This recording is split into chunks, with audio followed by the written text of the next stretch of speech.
What's up, guys? Welcome to Blake's Garage. We're starting out a live stream right here. I haven't done one of these in a while, and I didn't post anything today, so I figured might as well start this up. If you guys are coming on in here, let me know where you guys are from and what you're up to today, and start asking me some questions. That way, well, we can get some questions going. Let's see. Alright, so pretty much what I wanted to talk about on here though was, well, what to do with the E30. And by that I mean with the S52 swap, just like a couple options. What do you guys think like about OBD1, OBD2, clutches, things like that? What's up, Tommy? Check out this guy's channel, he's got a cool M3 as well. So yeah, also just kind of like ideas, you know, any questions you guys have about the current stuff that's going on. Figured I would, oh no, mine's not cooler. I don't think so.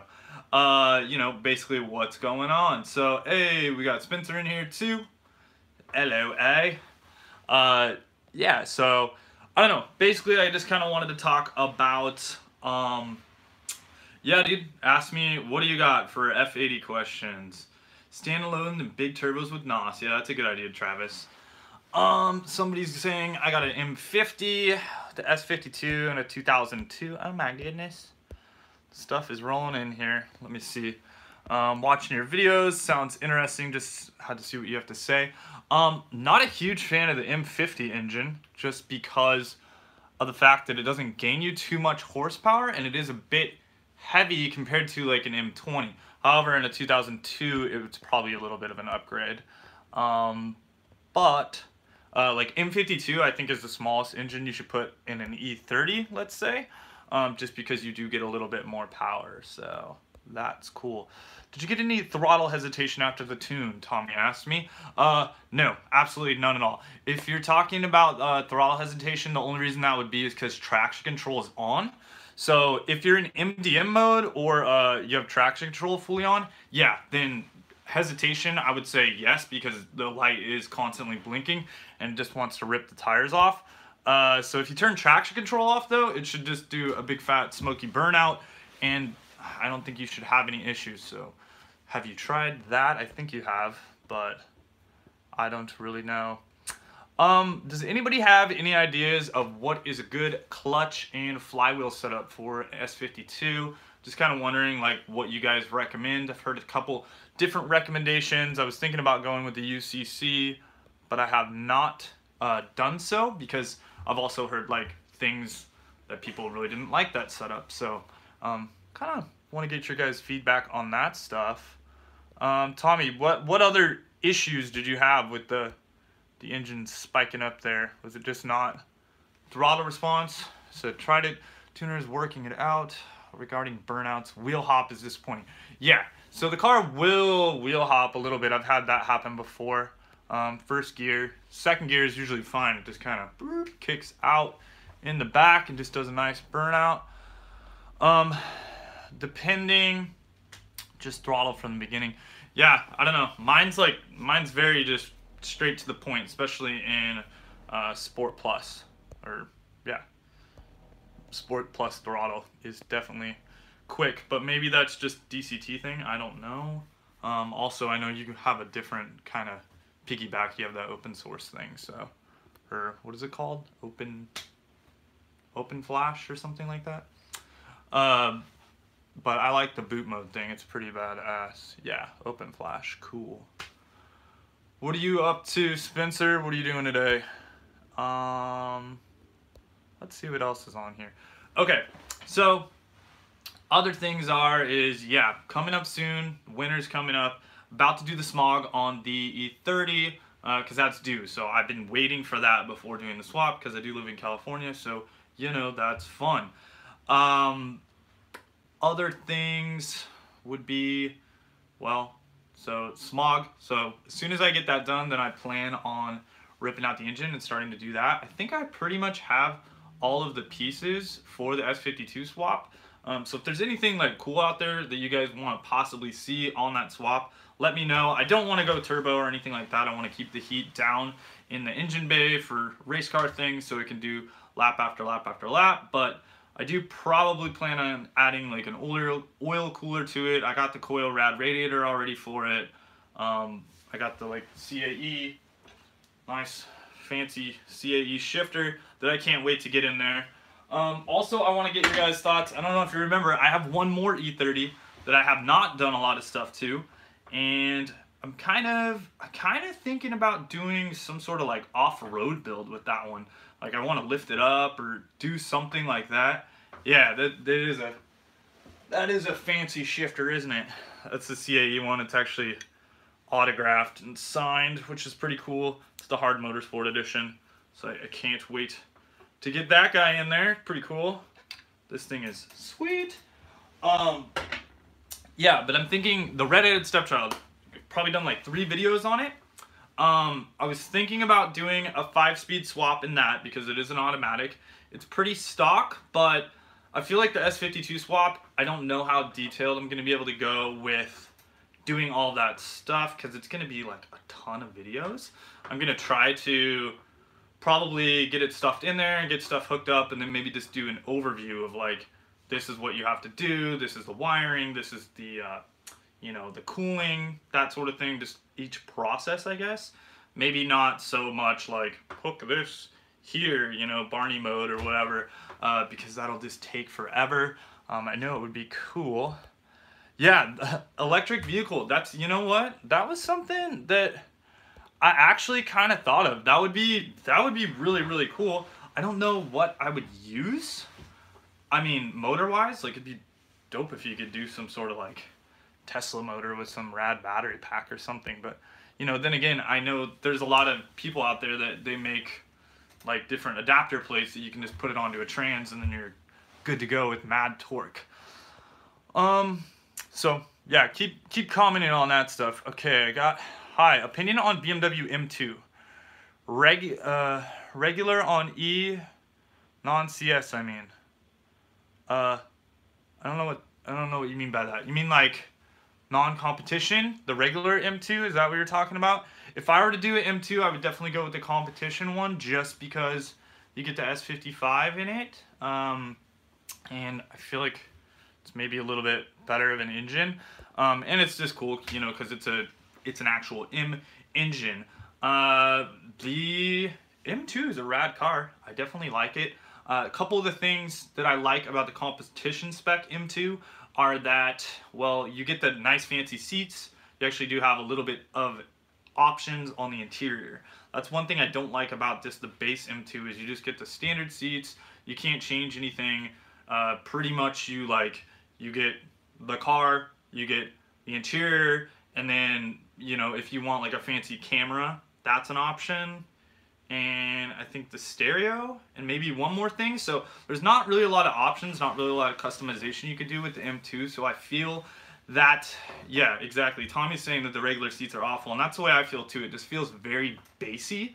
Whereas with the competition spec, you get the nice M4 seats, M4, M3 seats from the F80 cars. And I think that is well worth it.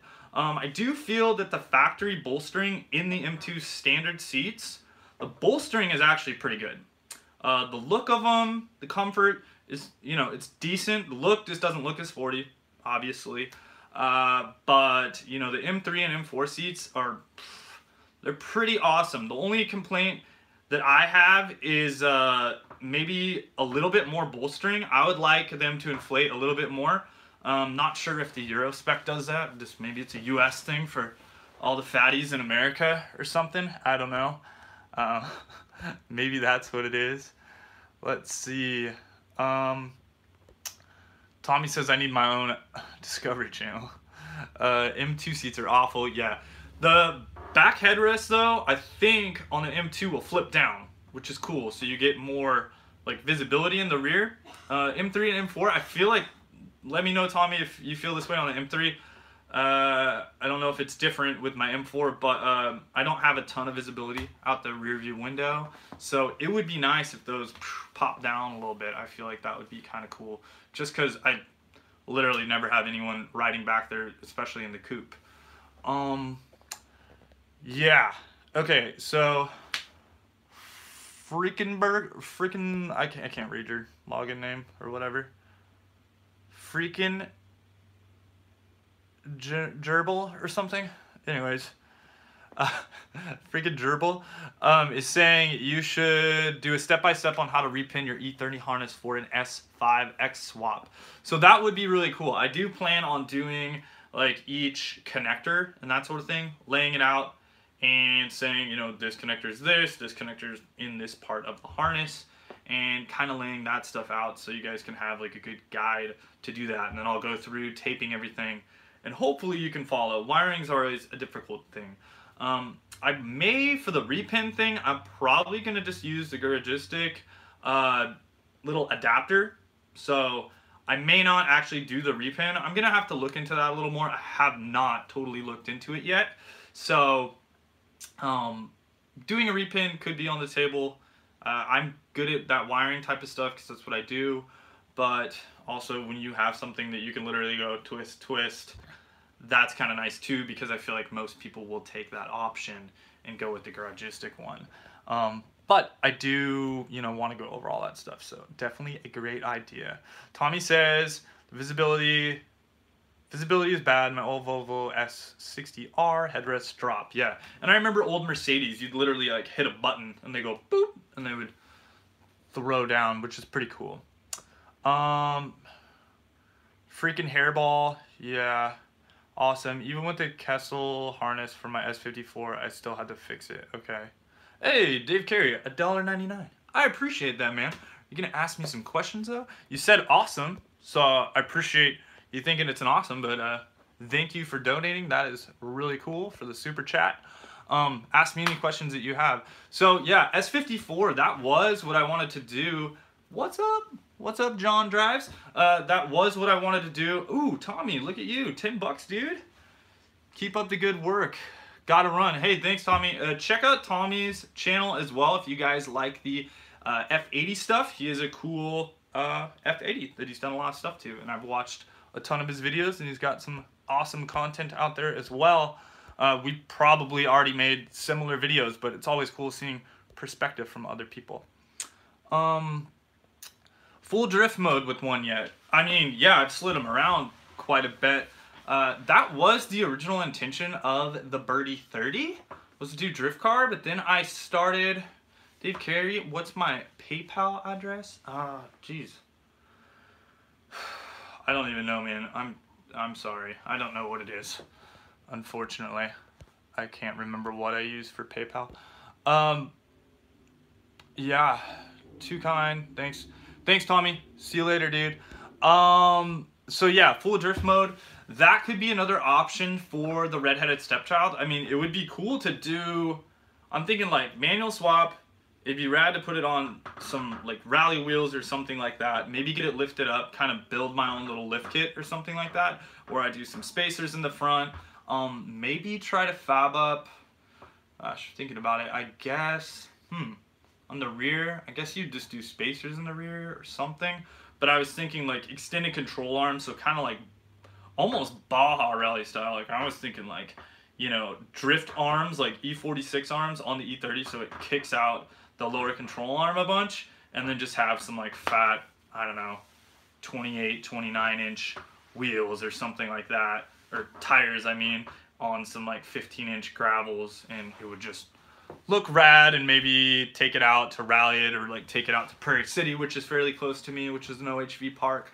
Also, Thunderhill Raceway is having, they have like a rallycross course. I've kind of seen it when I've been out there in the last 2 times, but I don't know how to drive to it. There's a lot of stuff around that racetrack, so I'm sure there's a little side road that I just haven't noticed yet. But that would be super, super cool to do with the Redheaded Stepchild, because it does have a bit of a dent in the back, and that one, the body's not as clean. And I got it for, you know, super, super cheap, so I don't feel bad doing stuff to that particular car. The Birdie 30, you know, it started out like, let's do a drift car, it'll be rad. And then I'm like, man, I put a lot of money into this thing. You know, I don't just really want to like whip it around and then smash it into a wall. So that's why I figured like it's kind of just gone more full race car now. And that will be the goal for it, to just like have a good excuse me, dedicated track car. My WRX channel, JR, what's up, man? He says, what's up? Enjoying the true coilovers on the back of the E30. So, I can talk about that real quick. The back rear coilovers, so originally I had the CA-tuned street setup. Then I switched over to the CA-tuned competition, or I think it's called the competition or comp setup or whatever, which is a true coilover in the rear. It also changed the spring rates. I want to say I'm 12K now in the front and 10K in the rear with the true coilover. Originally I didn't have the little helper springs, which are the little guys that go in between the coil spring in the rear. And what that ended up doing is the rear tires, let's pretend these are the rear tires, when I get on a corner, it would lean in and then one would boop, come off the ground because it didn't have a lot of droop out. So what ended up happening is adding those little springs in there, added less preload to the springs so I could actually let the shock extend and kind of touch the ground. Don't know if that makes sense, what I'm showing you right here with these little hands, but basically it would get that tire back onto the ground, and that helped it out a bunch. So once I got that going, that helped a ton. And then when I got the Panasport wheels, for whatever reason, I think I know the reason, is my offset on those wheels sticks out quite a lot farther. So I had more, I guess, more leverage, right? More fulcrum on the sides because it had a wider stance. So it compressed those coil springs more. Because it compressed the coil springs more, the car felt a lot better. Before, I felt like the back would kind of jump around because it had a narrower track width.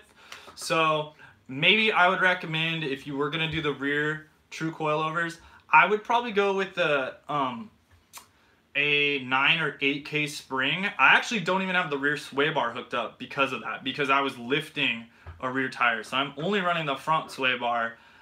It's definitely a little, it has a little wag to it, if that makes sense, a little wag in the rear end. But because of that, I disconnected the rear sway bar, and because of that, it has more grip because it loads up and then puts the grip down, which is nice. The original coil spring setup, though, I think is just fine. So if you can get away with the original coil spring setup, then, you know, that's fine too. I don't think it's like necessary to change. I think you can do a great setup with just, you know, front coilovers or even front springs, whatever you want to do, you know, to do that. All right, so I think that answers that question kind of, maybe, hopefully. Maybe I was all over the place. I don't know. What do you recommend for angle kits on the E30? Magnus Racing Team. This guy right home. Let's see. I got a little like M20 plate from him. So Magnus Racing Team, MRT. Look him up on Instagram. If you guys don't follow me on Instagram, you should. At Blake's Garage. Magnus Racing Team, he's making a rad kit right now. He actually just came out with it. It's all billet aluminum. He's done some other stuff where it's all TIG welded up, but he is out of Finland, and he makes some rad stuff. That's the angle kit I have. I have the bump steer angle kit, which added quite a bit of angle to it. It's similar to the SLR kit, but it's not SLR. I really like his stuff. He's a really cool guy, and he does some really nice fabrication stuff. And I also have his chromoly inlinks, which are spherical bearings and all that stuff, which is very nice. It also replaced the ball joint with a spherical bearing, so that was cool. Let me see. Yeah, so that's what I would recommend. He just came out with it. Check him out. He's doing a run on those right now. I think he 3D printed some stuff, and it has like a bunch of steering correction and Ackerman angle dialed in and all sorts of fun things like that. Rally prep would be sweet with a super torque engine tune transplant. Yeah, that would be cool. Like, because I'll even have the M20, so I could always do, sorry, the M20 B25, and then I'll have the M20 B2, whatever, 27 or whatever, which is the ETA motor. So I could do like a stroker if I wanted to, out of the Redheaded thing with the E30 325i head and swap it on there. So that would be kind of cool. That would make it torquey, and it would have more top end so it could rev past what I think a 325e is to like what, $5 grand or something? It's not high. It's very, very low. So Dave says he has the front coilovers. Awesome. Eugene says he seconds Magnus Racing Team. John Drive says E30 versus E36. Thoughts? So, one thought, I guess, is I like E30s because they're small and they're lightweight. However, price-wise, not super cheap to find anymore. So if you're finding them on Craigslist or, you know, or whatever, chances are you're going to get an E36 probably a little bit cheaper than an E30 because E30s are becoming more scarce, and E30s have like that drift tax, that old school tax. I don't know, everybody wants one, and everybody thinks they're worth $5,000, which, hey, maybe they are, they're great cars, but maybe that one's not worth $5,000. So it's just kind of a hard thing. If you can find one for 1,500 bucks, I say E30. However, so some downsides to E30. I think that an E36 has a better rear suspension geometry setup because it doesn't have like the floating trailing arms or whatever, so you don't get that like lift off oversteer feeling with an E36. E36s I feel like are more abundant right now. You can definitely find more parts in the junkyard, more engines, all that type of stuff. And I mean, that was a long run on an E36 because what was it, 92 to 98 or 99 or whatever. That's a long time, so they're going to be in the junkyards for parts and all that stuff. So E36 is also a great option. I guess it depends on what you want to do with it. Are you, you know, if you're drifting it or something like that, I say E36. If you just want like a fun little tossable car, I say E30. Yeah, I don't know if that even answered the question, but I like both. I like both. E36, if you're going to throw an LS in something, throw it in the E36. Not an E30, I've heard it doesn't do as well. But like S54 in an E30, if you want to do that, or S54 in an E36, sick. That is a amazing setup. So Dave Carey says, one more. Are you happy with the factory differential? I'm planning 300 horsepower plus in the spring. And is there an upgrade? So the E30 diff, I've blown up one LSD because I had one tire in the air. It was spinning up that one tire very quickly. Car hopped. When it came down, it just put all that load on the internal little spider gears in there between the clutch packs, and it actually spun that in there and broke the LSD. Now, I think that an E30 and an E36 LSD or differential can handle quite a bit of power. I don't think 300 horsepower is crazy. You could put the fin on the rear. One thing that I would highly recommend is doing the secondary diff mount, which is what I did on my E30, and that made a ton of difference. You don't feel like the deflection. It's more of you don't get as much of this clunking. It just feels much more planted, like it just wants to go, instead of this kind of like clunky feeling where you have a delay in reaction time between like throttle blips. So I guess there's that. So I would get that garagistic one. You know, other than that, yeah, people do the dual mounts. Really depends on your differential gearing. So like what engine you have, what transmission you have, that really depends. They have, you know, the large case, the medium case, and the small case. If you're running a medium or a large case, you should be fine with 300 horsepower. What was the reason for gutting the carpet on the E30? First, because race car. Secondly, it was actually getting wet in the winter when I first got it. It still gets, hey, thanks Dave, appreciate it. Just donated $2, that's awesome, dude. So one reason for gutting the carpet, yeah, in the winter time, it got moist, like it was getting damp. I'm like, what the heck is that about? Still haven't figured that one out. I haven't even really looked. But when it rains, for whatever reason, by my footwell, water gets in there. So I haven't even taken off the cowlings. It hasn't bothered me because of the fact that there's no carpet in anymore. So it's kind of whatever. But I guess that was one main reason. Also, my carpet was gross. So that's number two. The carpet, when I got the Birdie 30, was just, it was really nasty. It had another carpet glued on top of the original carpet, which was very weird. So in the middle it looked okay. I shampooed everything. But on the sides, it was like all just stringy and gross. So I ripped that out of there. It smelled nasty when I ripped it out of there. It's 30-year-old carpet, and yeah, I guess that answers the question. I haven't had, any remorse about that. Like, oh man, I wish I had carpet. The floor does get very hot though, because it radiates all that heat. When I painted the floor with the POR 15 or POR 15, that helped reduce heat just from, outside sources, from the sun beaming down onto the metal there. So that made a big difference. But if you touch the floor with your hand, it is hot, especially in the summertime. Also, you'll get a little bit of issues with condensate on the AC when it's like 100 degrees out, but that's just because the floor is so hot. All your AC stuff's right there, and it can't handle it. So it makes a little bit of evaporative condenser fluid, water stuff. I don't know what it is. I'm not an AC guy, so I can't tell you, exactly what that is, but makes a little bit of water. And that was kind of what I was thinking, is like, okay, maybe the carpet was wet from that, because there is a drain plug, and I checked those to make sure they were clear. They are clear. The water comes in from the front cowling somewhere, so maybe I'll look into that. I need to look into that.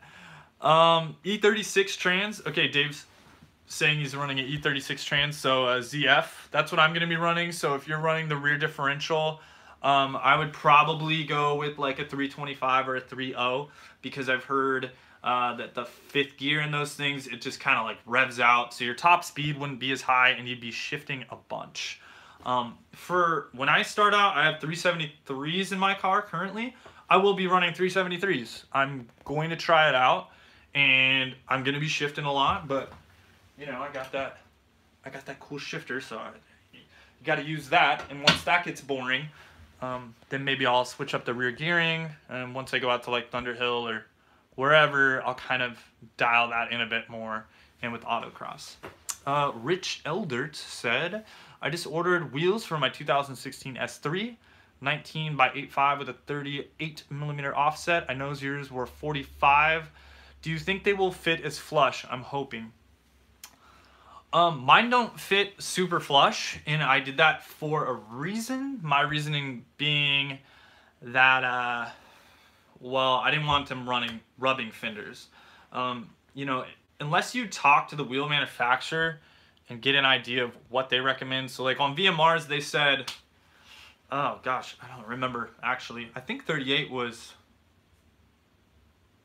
pretty aggressive for like flush fitting. So I think that will look pretty good. But I went with the 45 to keep them in a little bit more. And the reason for that was because I didn't want any sort of issues with them rubbing during autocross or under compression. Which if you look at my pictures when it's on track and it's like going down the corkscrew at Laguna Seca, right? Like the thing is just tucking tire, and that's just from the suspension fully compressing. So yeah, I think you'll be fine, and you can always run spacers, if you really want to get it dialed. But a lot of wheel companies, they'll do, custom offsets for you. So I think you'll be fine, man. I think you'll really like the look of it. I'm sure it'll look more aggressive than stock for sure, and it'll be pretty close to how you want it. You can always go wider tires too, to get it there. Nicholas Stewart said, any plans for the daily E30? So yeah, that was one of my questions to you guys, is what do you think I should do with it? It's been chilling for a minute. I was probably going to do a 5-speed swap on it, because I think that would be cool. And then I was also thinking about maybe doing a rally style build with that. I think that would be kind of neat. Or, maybe we do the drift car thing. I don't know. But I think a rally build would be kind of cool. It'd be something different you don't see with the E30s as much. Yeah, 70 miles an hour is 3,200 RPM. Yeah, I mean, that's, that's fairly high. Fairly high RPM. 32,000 is a lot higher though.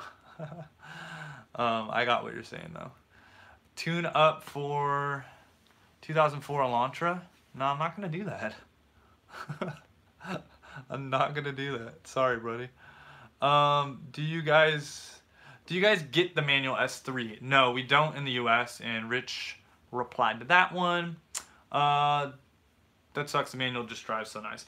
Yeah, so we don't get the manual. However, I have to say, have you driven a dual clutch?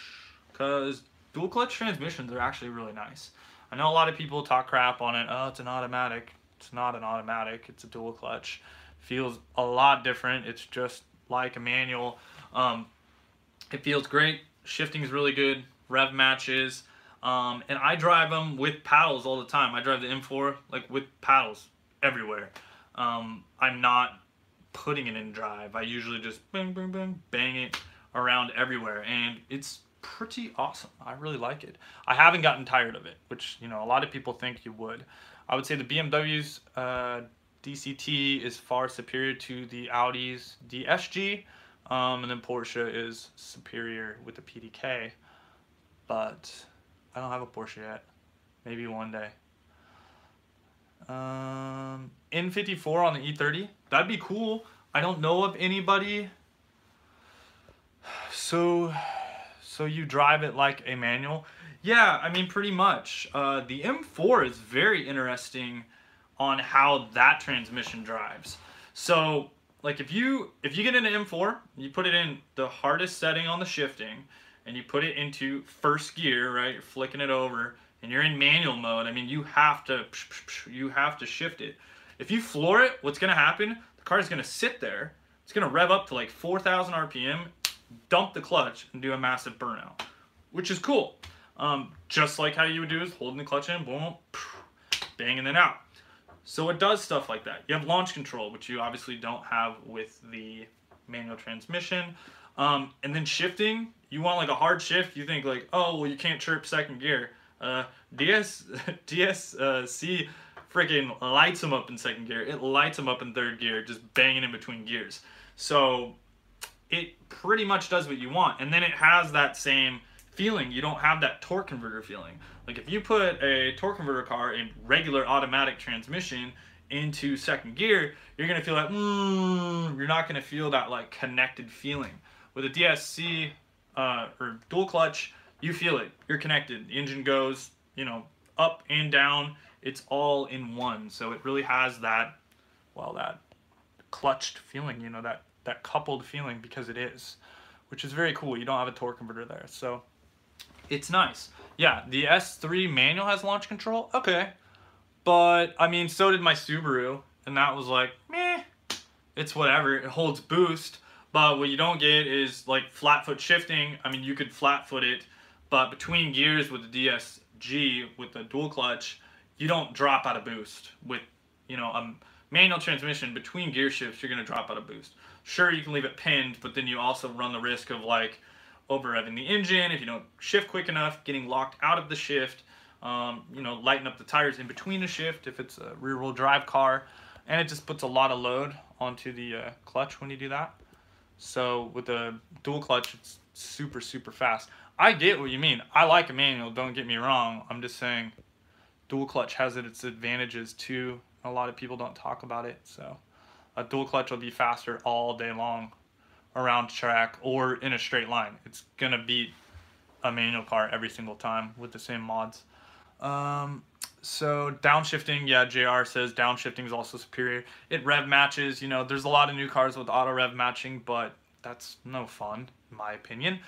If I'm banging gear, cool. If I'm in a manual, I want to heel toe, I want to rev match it myself. Hey. Let's see, was the S3 tune worth the money? Did it make a huge difference from stock? Yes. So the S3 tune going stage 2 was huge. Now, if you don't have the money and you just kind of want to get, drop your phone. Sorry about that. If you just want to get halfway there, you can do a stage 1. You can do an intake because it sounds cool. Your exhaust actually gets louder when you do that. And do the DCT, no, the DSG tune. Sorry, these Audi and BMWs. Oh my god, acronyms are getting crazy. I'm dropping my phone like crazy. Sorry, guys. The acronyms, I'm getting them screwed up. Sorry about that. So the DSG tune will get you more power, which is cool. That unleashes more torque because the transmission actually caps the torque. So that is huge. So I'd recommend that first. Stage 1 and stage 1 tune and the dual clutch tune. That's what you should do if it's dual clutch. Then stage 2, that's kind of a sacrifice because you have to think you got to get it installed. Probably not going to install it yourself unless you have a lift because angles and all that sort of stuff can be kind of difficult getting the downpipe off. So depending there, that's going to cost you a lot of money.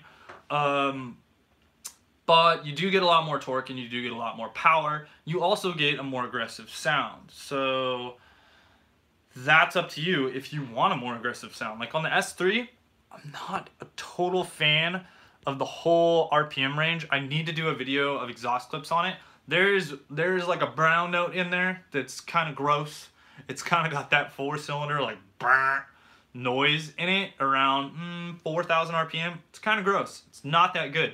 Down low sounds good, up high sounds good, but it's got this mid throttle rasp thing that I'm not a fan of. If you have like a S4, it's probably fine. I know those all sound different, so yeah, that's kind of a trade-off. So if you can live with the noise, if you want it louder, I would recommend going stage 2, then you get that, and then figure out if you want an exhaust, because an exhaust doesn't get you that big of a bang for your buck. Usually the stock exhausts on these things are pretty dang good, especially if you have a resonator delete. That, makes it a lot louder and sounds a lot cooler. And then you can figure out, do I want it louder from there once you got all the power, you know? All the power. What other engine upgrades are going to be done to the S3? Probably like a catch can. I don't know. It's all right. If they ever did E85, that would be super cool. If they did like a flex fuel thing, but I don't think so. Engine-wise, yeah, pretty much just that. I've driven the 034 400 RS, I think they call it. That might not be right. They have like a turbo upgrade. I drove Sam's car, and that was really cool. That was the 034 turbo swap. So that was fast. You know, we got to like 130 miles an hour pretty dang quick. And that was pretty beastly. It really took out the dead spot. So that would be cool, but probably won't do it. Did I already miss the Birdie 30 update? No. I mean, not really. Birdie 30's chilling. I had an issue with the fuel pump relay the other day, so I may do a video on that. Let me know, guys. Like, literally my fuel pump didn't turn on. I'm like, what the hell? I'm at work. This sucks. So what do? You gotta fix it to drive it, because I drive it to work quite a bit. Yeah, took off the little access hatch, checked it out. I'm like, fuel pump's not turning on. All right, fuel pump's dead. Well, put a voltmeter on it. No, fuel pump's not dead. It's just not getting voltage. So, you know, check the little fitting that went to the sender thing, and no voltage. I'm like, okay. So I find the relay up front. Relay's good. I swap it with another one. You know, the relay's fine. The other one worked in the other spot and all that. But it had no ground, and it had no 12-volt power, which is weird. So what I did is went to the relay next to it, took 12-volt ground, and took the trigger 12-volt. This is not the load 12-volt, which it's sending to the back. So it's not the bad one. It's just, you know, triggering the relay to, hey, carry the load. I wired that back with a hot leg, all the way back, and it's been good, but it's rigged at the moment. So I got to kind of figure that out. I'm not really sure what's up with that. I haven't been doing much to the Birdie 30 just for the fact of been waiting to do smog, and I got the thing in the mail the other day. And now I can smog it coming up, so that will be good. I can smog it and get it registered, and then we can start on the swap. I don't know what that means. Thumbs? Okay.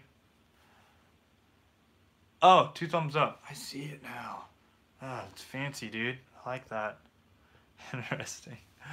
Have you done the turbo inlet pipe on the S3? I was wondering if that's a good mod based on the cost.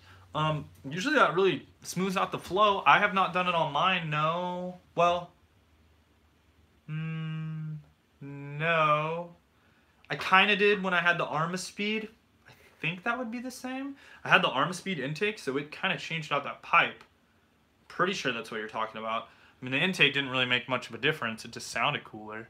I know on Subarus, it helps a lot on a Subaru. Really smooths out the flow, but just like thinking of it out of my head, I don't know that changes a lot. I really don't know what that part is, so sorry. Maybe it's another part that I'm thinking of. I know they have like a turbo muffler thing that I think they just came out with, or maybe that's the S4. Or, no, I think it's that. And it makes the turbo noises a little bit louder, so you get all the spools and all that stuff. At first I thought they were ears. Yeah, I wasn't sure what they were either, man. I was like, what is that? Speaking of fuel pumps, are you aware of any high output pumps available? Just trying to get ahead of what you just said and add a controller. I'm not sure. I mean, you could go with, Works and all that. You can go with a whole bunch of stuff, Radium and all those sort of things. Depending on what you're doing, if you're going to do like some sort of turbo setup where you need extra fueling, I would just go reroute it all, do all AN stuff, maybe do like Radium or do, some sort of external fuel pump or something. But no, I'm not aware of like a plug-and-play style ones.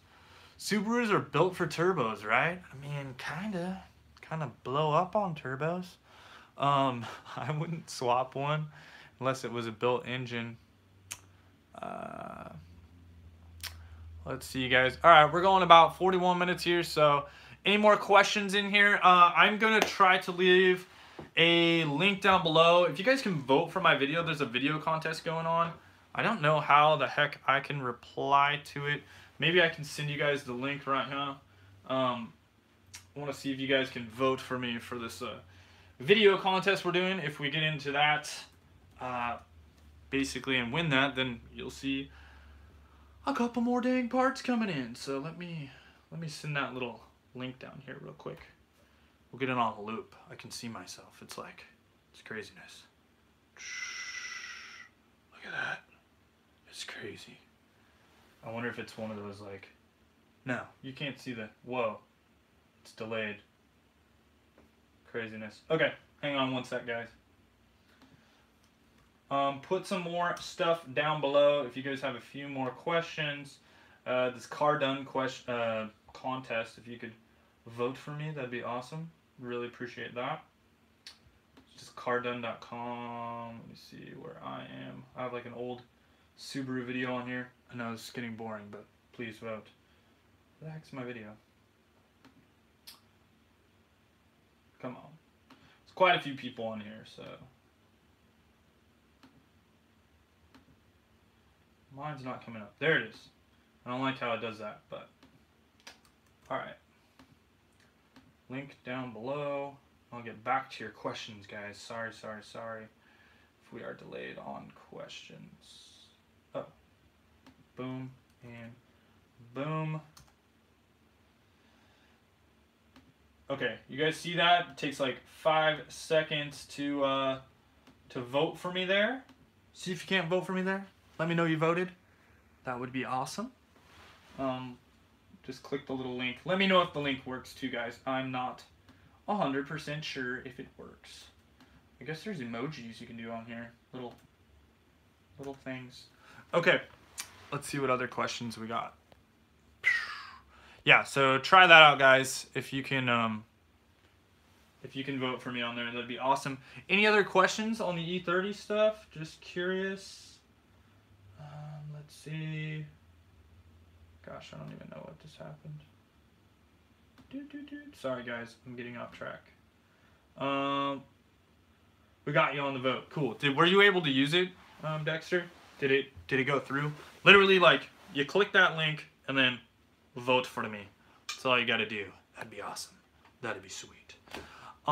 Link works. Vote reads. Thank you for voting. Perfect. That's all we need. So yeah, I've been trying to get votes on that thing, and it's like win 5 grand, and then that could do some cool stuff for the channel.